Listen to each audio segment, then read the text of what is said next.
qui se passe, c'est qu'il y a beaucoup de mines artisanales dans lesquelles travaillent des enfants et des adultes dans des conditions extrêmement dangereuses. Donc il y a tous les ans énormément de morts dans ces mines artisanales. En réalité, on ne sait pas combien de personnes meurent parce que souvent les corps sont laissés à l'intérieur des tunnels et les tunnels simplement s'écroulent. Amnesty mène l'enquête depuis 5 ans. On a documenté plusieurs exemples d'enfants qui travaillent dans les mines. Paul, 14 ans, qui raconte que parfois il passe près de 12 heures dans les tunnels. L'enfant le plus jeune qu'on a trouvé dans les mines avait 7-8 ans, mais l'UNESCO parle de 40 000 enfants qui travaillent dans les mines du sud-est de la République démocratique du Congo. Toutes ces situations sont choquantes parce que ce sont des enfants qui ne peuvent pas aller à l'école, travaillent de nombreuses heures d'affilée, peuvent avoir des problèmes et pour leur santé et pour leur croissance à cause des sacs qu'ils portent et de la poussière extrêmement toxique qu'ils sont en train de trier. C'est l'une des pires formes du travail des enfants.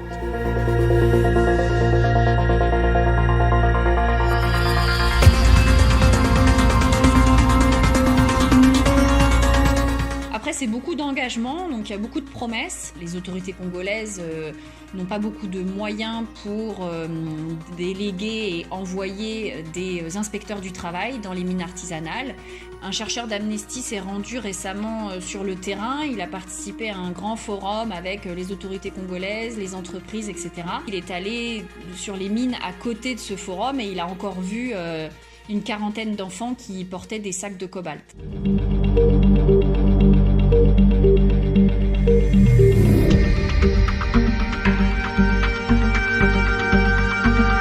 En France, il existe une loi sur le devoir de vigilance des multinationales à laquelle Amnesty a beaucoup contribué. Le problème, c'est que la loi française ne s'applique qu'aux entreprises qui ont leur siège en France. C'est pour ça que maintenant, il faut viser une réglementation européenne et un traité international au niveau mondial pour faire en sorte que toutes les entreprises soient concernées par ce type de législation. Alors on n'a pas du tout l'intention de demander gentiment les choses aux entreprises ou aux États. On va au-devant des décideurs pour exiger d'eux qu'ils mettent en place des cadres réglementaires. Et quand on leur demande de mettre en place des lois, en fait, les lois qu'on demande, on demande qu'il y ait des sanctions fortes et qu'il y ait y compris des sanctions pour pouvoir mener les entreprises devant des tribunaux au cas où elles aient contribué à des violations de droits humains.